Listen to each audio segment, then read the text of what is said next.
Executive in India. जो इस, हाँ जी बोलो बच्चे क्या कह रहे हो, किसी को कोई प्रॉब्लम? No ma'am. ठीक है, हम बात कर रहे हैं किस चीज की, स्ट्रक्चर की। जो एग्जीक्यूटिव का स्ट्रक्चर होता है उसमें बच्चे देखो दो पार्ट्स होते हैं, एक होता है union and second is state. ठीक है, यूनियन के अंदर प्रेसिडेंट होता है, then vice president, then prime minister, then union council of minister, then attorney. ऐसे स्टेट के अंदर governor, chief minister and state council of ministers. इसके बारे में हम थोड़ा थोड़ा पढ़ेंगे। सबसे पहले हम बात करते हैं यूनियन एग्जीक्यूटिव की। The hierarchy of union executive in accordance with the relative authority and status as is follow. Number first, union अपने नीचे जो union executive है वो अपने नीचे सबसे पहले रखता है president. The राष्ट्रपति or the president of India is the first citizen of India and the head of the state. She is also supreme commander of the Indian armed forces. President is considered as the state nominal executive, while the prime minister and council of ministers are the actual executive of the state. On paper, it is the president who holds significant power. ठीक है, आपको बच्चे देखो ये learn करना पड़ेगा कि किसके पास क्या अथॉरिटी होती है और किसके पास कौन सी अथॉरिटी होती है, कौन अपनी अथॉरिटीज को डेलीगेट करता है। ठीक है, प्रेसिडेंट के नीचे होता है vice president. The vice president holds the second highest office in the country. He can, बच्चे मेरे को साथ साथ बताने की जरूरत तो नहीं है, मैं बिल्कुल इजीली लाइन आपको पढ़ रही हूँ। अब मैं इस लाइन को आपको डिफाइन तो मत करूँ ना कि vice president holds the second highest office in the country. ठीक है ना, जो आपको मुश्किल मुझे लाइन लगेगी मैं उसको डिफाइन करूंगी। ठीक है, he can also be called as president in waiting। ठीक है, इसको हम क्या बोलते हैं, प्रेसिडेंट इन वेटिंग भी बोला जाता है। The reason behind this is that he or she takes over the office of the president for a time period of 6 months when the office remain unoccupied due to sudden death, impeachment or resignation of the president. Is it clear everyone? Yes ma'am. Yes. Next is prime minister. The prime minister of India is the head of the union government. आप बच्चे अगर चाहो तो ये सारा सारा मत लिखना, ठीक है, इसमें दो दो तीन तीन लाइंस लिख लेना, क्योंकि नहीं तो फिर आप कंफ्यूज हो जाओगे और इसको आपको लिख के ही लर्न करना पड़ेगा। ठीक है, the prime minister of India is the head of the union government as India follow the Westminster model of constitutional democracy, so the role of prime minister is to administer the daily operations of the union government of India. Clear? Next Yes. is council of ministers. ये सब किसके under है, union के under है। It is the policy making body of the government and the country as a whole. ठीक है, the council of the ministers is ruled by the prime minister. They are provided by the constitution to assist and guide the president in the implementation of his operations. फिर बात आती है attorney general की। The president of India elect the attorney general. The person appointed as attorney general should be qualified to be a judge of the Supreme Court. In other words, he must be a citizen of India and should have been a judge of some high court for a period of 5 years, or an advocate of a high court for at least 10 years, or a renewed jurist from the president perspective. Clear? First point में किसी को कोई problem?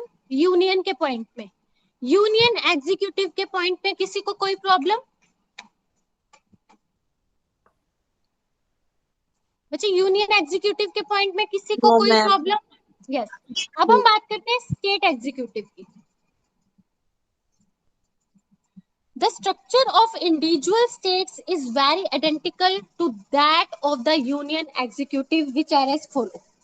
Number first, state executive में सबसे पहले point पे आता है governor. All the executive power of the government delegated by the governor of India. He or she has the majority support in the legislative assembly. He or she also has the power to appoint the chief minister and other members of council of ministers. बहुत है बच्चे इतने आगे चलो मैं पढ़ देती हूँ the chief minister guide the governor on the issuance of portfolios portfolios होता है कॉम्बिनेशन जब कोई ऐसा कोई प्रॉब्लम आ जाती है जिसमें एक से ज्यादा प्रॉब्लम्स क्रिएट हो जाती है तो उसके लिए पोर्टफोलियो का वर्ड यूज किया जाता है ठीक है portfolios to the council of ministers all the other significant appointments of the state are also made by the governor clear जरूरी नहीं आपने बच्चे सारा करना है बीच बीच में से 2-3 लाइंस उठा लेना सेकंड पॉइंट है chief minister The chief minister is considered as the eminent personality of any state of India. He or she is also political head of the state. According to the Constitution of India, the governor of the state appoints the chief minister. He will lead the council of ministers in every state. The chief minister, the chief minister is the chief architect of the state and the focal point of the executive. ठीक है chief minister के नीचे आता है ये सब executive ministers होते हैं council of ministers the council of ministers are provided by the constitution to assist the governor this council of minister consist of the chief minister and other ministers the chief minister is appointed by the governor while other ministers are appointed on the direction of the chief minister of the governor. By and large, the council of ministers accountable to the legislative assembly. ठीक है ये point है हमारे किसके state के under first is governor second is chief minister and third is state council of minister आपने क्या करना है इसको लर्न करने के लिए अपने टॉपिक के आगे इसकी शॉर्ट फॉर्म में कोई ना कोई 3 या 4 चीजें लर्न कर लेनी है कि कौन सा पर्सन इंडिया का क्या होता है कौन सा लोकसभा का होता है कौन सा स्टेट का होता है आपको लर्न करने के लिए इसको एक बार राइट डाउन करना पड़ेगा अपने पास शॉर्ट फॉर्म में तभी जाके आपको क्योंकि देखो लेजिस्लेटर के अलग स्ट्रक्चर था ठीक है इसमें अलग थे ना लोकसभा राज्यसभा इसमें अलग चीज है एग्जीक्यूटिव में ठीक है यहाँ पर यूनियन है और स्टेट है अगर अब किसी को कोई प्रॉब्लम बचे इस स्ट्रक्चर में structure of executive in India हाँ नो मैम सिर्फ हमेशा ही आंसर देती है और कोई आंसर नहीं देता पेपर भी वही दे आएगी तुम सबका ठीक है ना yes third point is judiciary in the mid 19th century the English established the British legal system which was later on recognized as the Indian judiciary. It is a typical combination of legislations, customs and practices which have enforceability by law. The highest legal documents of the nation is the Constitution of India. The Indian judiciary has different levels and various types of courts with varying power based on their tier and jurisdiction granted upon them. ठीक है इसके under भी हम mainly हमारा क्या करना है हमने स्ट्रक्चर करना है जुडिशरी के अंडर सुप्रीम कोर्ट है हाई कोर्ट है एंड उसके सबऑर्डिनेट्स है ठीक है सबसे पहले हम बात कर रहे हैं किसकी सुप्रीम कोर्ट की Supreme Court has the original and official judiciary by the Constitution of India.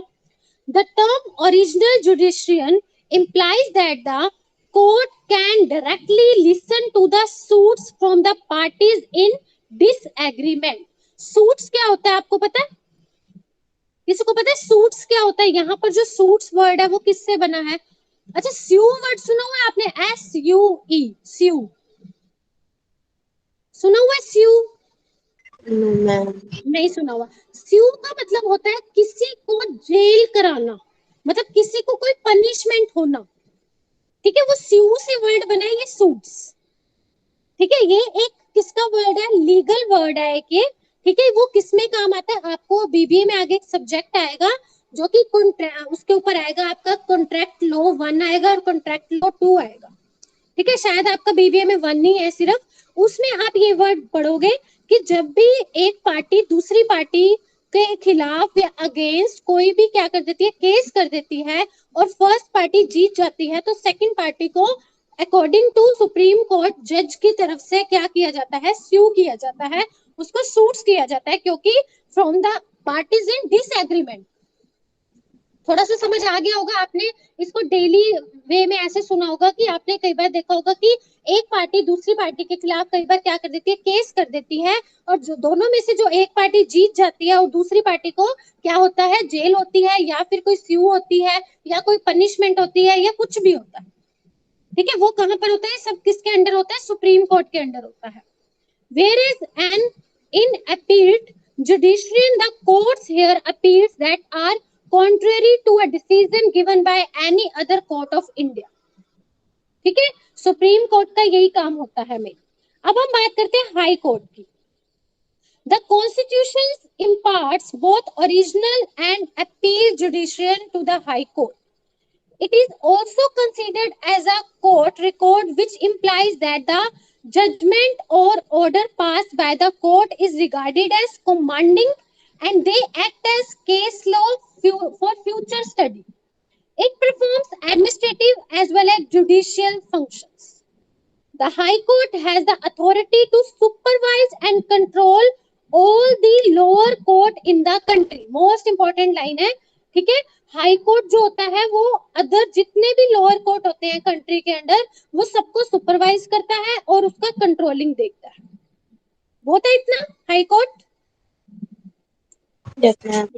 हाँ, हाई कोर्ट से नेक्स्ट पॉइंट है हमारा सबऑर्डिनेट। सबऑर्डिनेट्स होते हैं जो सुपीरियर्स होते हैं, लाइक एम्प्लॉयज ही होते हैं, बट एक कोर्ट के अंदर सबऑर्डिनेट्स होना भी बहुत बड़ी बात होती है।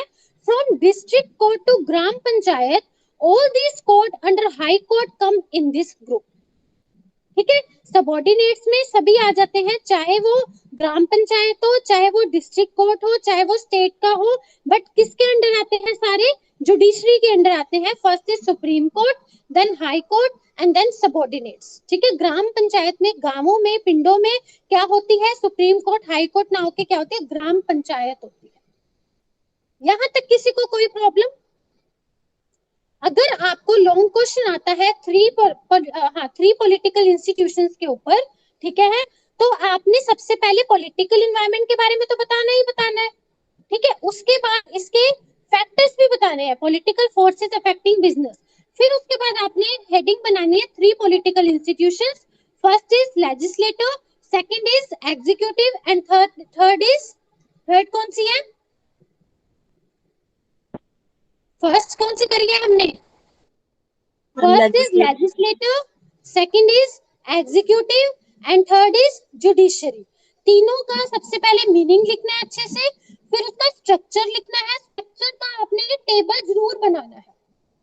बात समझ आएगी, तीनों के स्ट्रक्चर का टेबल जरूर बनाना है। टेबल बनाने के बाद ही आपने इसको क्या करना है, डिफाइन करना है। ठीक है, सबसे पहले टेबल बनाना है, देन उसको डिफाइन करना है, तभी जाके आपका ये थ्री पॉलिटिकल इंस्टीट्यूशंस के ऊपर लॉन्ग क्वेश्चन खत्म होगा। किसी को कोई प्रॉब्लम यहाँ तक? No ma'am. No, ma'am. ये इम्पैक्ट ऑफ पॉलिटिकल एनवायरनमेंट कराने की जरूरत है? मेन तो आपका वैसे वो थ्री पॉलिटिकल इंस्टीट्यूशंस ही हैं, क्योंकि फर्स्ट पॉलिटिकल है, सेकंड लीगल है, और एक शायद एक और भी है, वो देखती हूँ मैं क्या है, बट वैसे मुझे लगता है इम्पैक्ट करने की जरूरत है। लीगल जो है मैम, हाँ, इम्पैक्ट करने पड़ेंगे बच्चे, क्योंकि मेनली कई बार आपको पूछ सकते हैं कि इम्पैक्ट्स बता दो अलग से। Yes, impacts of political environment. First is political ideology of government. The political vision, thinking, and approach of the government towards various social and economic activities of the country are collectively known as political ideology. This ideology influences the business units.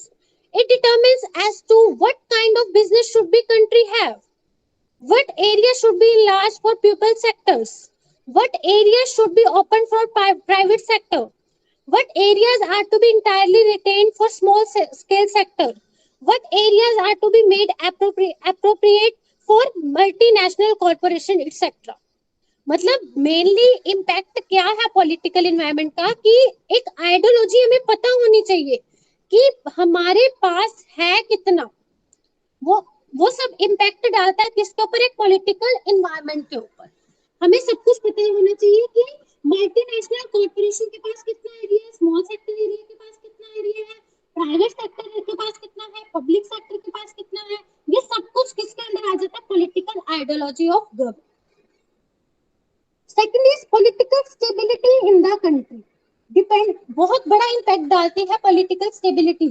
The most fundamental factor for economic development of a nation is it political system which should be stable, dynamic, uniform and efficient. ठीक है, कि stable है, dynamic है, uniform है या फिर efficient है। It should also affluent country of today obligate their success largely to the political system। वो कह रहा है कि एक कंट्री की सक्सेस किसके ऊपर डिपेंड करती है, उसके पॉलिटिकल इन्वायरमेंट के ऊपर, कि उसके कंट्री के अंदर उसका पॉलिटिकल इन्वायरमेंट क्या है। Sometime instability in the political system may become a hurdle in formulating long term plans।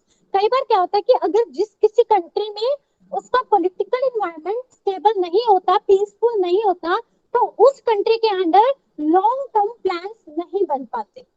कोई भी इंडस्ट्रियल पॉलिसी अगर बनानी होती है लॉन्ग टर्म के लिए, वो नहीं बन पाती। क्यों? क्योंकि वहां पर 1 साल 2 साल में ही पॉलिटिकल इन्वायरमेंट चेंज होता रहता है, तो उसमें स्टेबिलिटी ना होने के कारण सबसे ज्यादा प्रॉब्लम आती है लॉन्ग टर्म प्लान्स बनाने में, जो कि प्लान्स 20 to 30 years के होते हैं। ठीक है, मुझे लगता है शायद ये पॉइंट्स, इम्पैक्ट के पॉइंट्स आप खुद कर लोगे, हो जाएंगे ना बच्चे। फर्स्ट पॉइंट कर लेना, सेकंड कर लेना, जो आपको इजी लगे। इम्पैक्ट के पॉइंट आप खुद कर सकते हो, सिर्फ आपने 4 पॉइंट करने हैं इम्पैक्ट के। एक ये कर लेना, government control and restrictions, treatments of foreign investors. First second तो मैंने कराई दी है। एक फिफ्थ भी बहुत इजी है, thinking of opposition parties towards business. ठीक है ना, सिंपल सी बात है। अगर आपकी कंट्री में पॉलिटिकल सिस्टम जो है स्टेबल नहीं होगा, तो जो ऑपोजिशन पार्टीज हैं उनकी जो थिंकिंग है आपकी कंट्री में बिजनेस करने की, वो चेंज हो जाती है।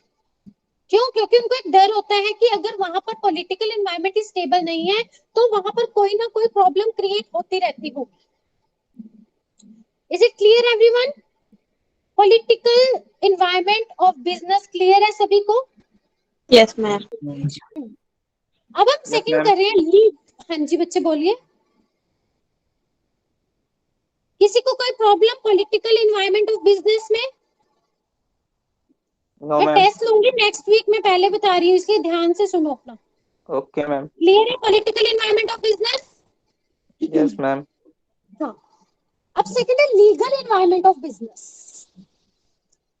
लीगल में तो आपको पता ही है, हम हर चीज की किसकी बात करते हैं, लॉज की, रूल्स की, रेगुलेशंस की।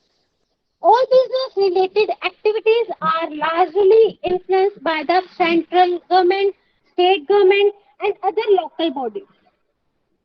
All these regulatory bodies are concerned with formulating legislation on matters like employment opportunities, health and safety of the workers, location of the workplace, environmental impact of the plant, the noise involvement during the working of plant and machineries, etc. ठीक है, ये सब कुछ क्या है, हमारा business है। इन सब बिजनेस को कौन इफेक्ट करता है, एक लीगल इन्वायरमेंट। हमें ये बिजनेस चलाने के लिए अपने बिजनेस को लीगली क्या करना पड़ता है, रूल्स के अंडर लेके आना पड़ता है, लीगली उसको रजिस्टर करवाना पड़ता है। किसी ना किसी एक्ट के अंडर हमारी कंपनी, हमारी इंडस्ट्री क्या होती है, रजिस्टर होती है, तभी वो हमारा बिजनेस लीगल माना जाता है। ठीक है बच्चे, एक सेकंड।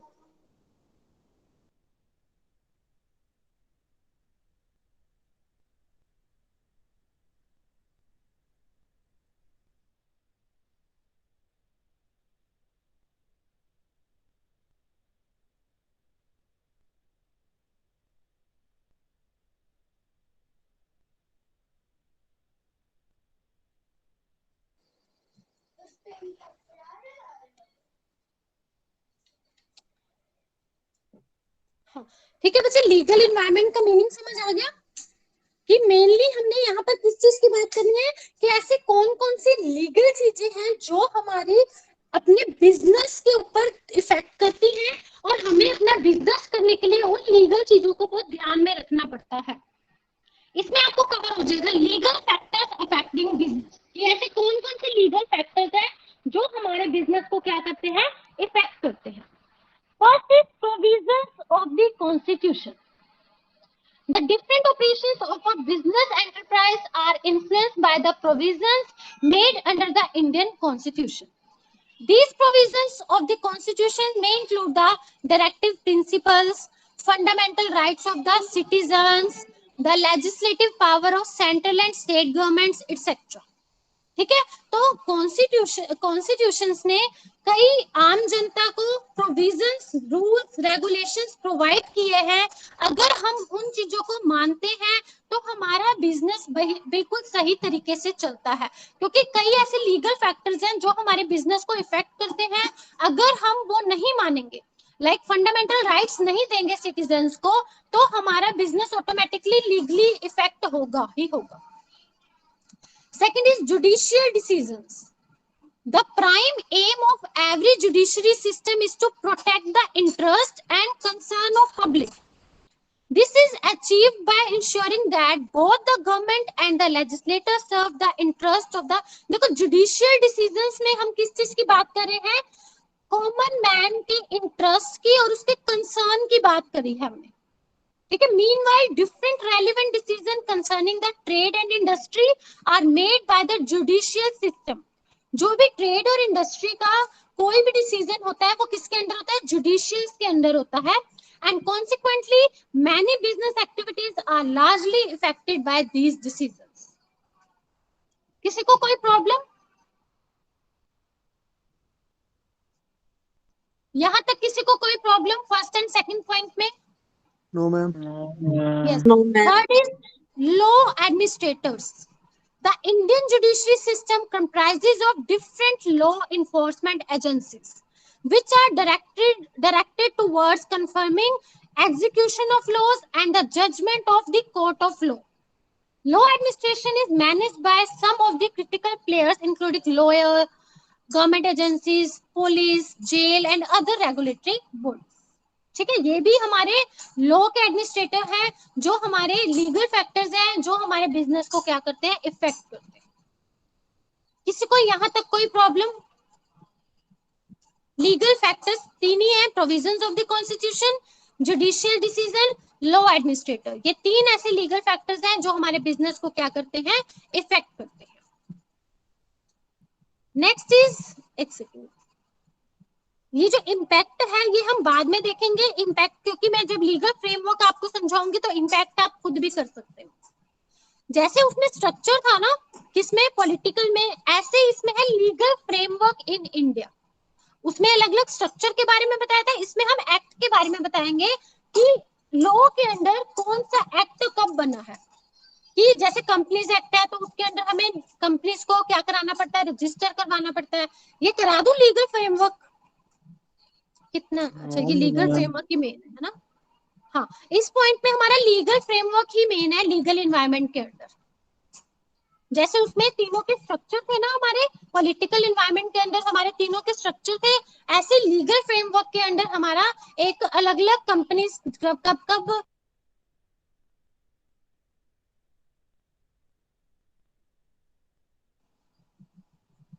हाँ मुझे बताओ, ये लीगल फ्रेमवर्क में स्टार्ट करा दूं अभी? पहले वाला क्लियर हो गया जितना मैंने पहले कराया? Yes ma'am. Yes, ma'am. सारा? Yes, एक ma'am. बार रीड कर लेंगे ना, आज भेज दीजिएगा लिंक। हाँ बच्चे प्लीज, इसको ना मैं सीरियसली कह रही हूँ, चाहे आपके दिमाग में ये बैठे हुए ना कि पेपर ऑनलाइन होंगे, बट फिर भी आप इसको अपने नॉलेज के लिए प्लीज पढ़ लेना। चाहे आप ये सोच के बैठ जाओ ठीक है हाँ पेपर ऑनलाइन होंगे वो हो जाएगा, बट अगर आपका ये टाइम जो आपकी नॉलेज गेन करने का ना वो यही टाइम है। आफ्टर ग्रेजुएशन आपका टाइम खत्म हो जाएगा, एक तरह से यही टाइम होता है जिसमें हम पढ़ सकते हैं अच्छे से। क्योंकि आफ्टर ग्रेजुएशन कई बच्चे जो ऐसे होते हैं जो पोस्ट ग्रेजुएशन करते हैं और साथ में जॉब भी करते हैं, ठीक है, वो टाइम बच्चे पढ़ने का नहीं रहता। ये 3 साल ही है आपके पास जो आप अच्छे से पढ़ सकते हो, ठीक है। ऐसा जो हमारा इस टाइम पे सिचुएशन है कि हम आपको अपने पास यहाँ कॉलेज में नहीं बुला पा रहे, बट आप इस चीज को समझो और अपने बारे में सोचो। मैं आपको सीरियसली कह रही हूँ, ये टाइम उल्टा आपके लिए, मैं कहती हूँ कि घर बैठ के आपका टाइम थोड़ा बच रहा है, आप एक्स्ट्रा भी कुछ सीख सकते हो। आपके पास सब कुछ है, लैपटॉप है, कंप्यूटर है, इंटरनेट है, सब फैसिलिटी है, और आप घर, सबसे बड़ी बात है देखो, आप घर पे बैठे हो। अब इस टाइम अगर कॉलेज में होते ना, मैं सीरियसली आपको एक बात कर रही हूँ कि कॉलेज में आप पूरा दिन कॉलेज में ही होते हो, तो आप 9 to 5 अगर कॉलेज में होते हो तो आप जाके इतना नहीं पढ़ सकते एज कम्पेयर टू जितना आप अब पढ़ सकते हो, ठीक है। तो मेरी ये बात ध्यान रखो कि आप सिर्फ अपने लिए सोचो कि मैंने अपने खुद के लिए पढ़ना है, ठीक है। क्योंकि अगर आप अब चीटिंग करके कर लोगे तो किसी का कुछ नहीं जाएगा, जो जाएगा आपका ही जाएगा। इसलिए कह रही हूँ, जो मैं आपको पढ़ाती हूँ या जो मैं आपको नोट सेंड कर रही हूँ उसमें से अपना हैंड रिटन थोड़े थोड़े छोटे छोटे बिल्कुल नोट्स बनाने की कोशिश करो कि अगर आपसे कोई सिर्फ इतना पूछता है कि structure of legislation in India के एक थोड़ा सा बीच में बस से बता दो, कि आप उसमें से पूरा पढ़ने की जगह सिर्फ एक उठा के थोड़ा सा उसको एक स्ट्रक्चर के बारे में बता दो। क्योंकि मेनली यही होता है कि आपसे कोई ये नहीं पूछेगा कि पॉलिटिकल फोर्सेस अफेक्टिंग बिजनेस के बारे में बताना, ये आपसे कोई नहीं पूछेगा। आपसे सिंपल पूछेंगे कि लेजिस्लेटर के बारे में कुछ डिफाइन कर दो, या फिर आपका जो जुडिशरी है उसके बारे में, मतलब आपको सिर्फ मीनिंग के बारे में कुछ क्लियरेंस होनी चाहिए कि हाँ ये पॉइंट इसके अंदर हो सकता है, ठीक है। इसको लेक्चर समझना या जो मर्जी समझना, बट प्लीज इसके ऊपर थोड़ा ध्यान जरूर देना कि अगर आज आप पढ़ लोगे ना तो अच्छे रहोगे। आई बात समझ? Yes, ma'am. ठीक है, यस मैम। कल मैं यहीं से यस सर। कंटिन्यू करूंगी। क्यों हंसी आ रही है किसी को? नमन तो है नहीं क्लास में, फिर हंस कौन रहा है नमन तो। ठीक है बच्चे, यहाँ तक क्लियर है? Yes, ma'am. यस मैं मैम। अभी ओके, मैं अभी अभी आपको ये वाली स्लाइड सेंड करती हूँ, अभी बैठ के इसको पढ़ना। आपकी इसके बाद तो कोई क्लास है नहीं या नो No, फिर? ma'am. मैम। हाँ No, बस ma'am. ठीक है, इसके बाद बैठ के अभी साथ के साथ ही ये पॉलिटिकल और थोड़ा सा लीगल का जो मैंने कराया, ये दोनों टॉपिक अभी रीड कर लो, ओके मैम। ठीक है। Excuse me ma'am. Okay, thank you बच्चे। Excuse me ma'am.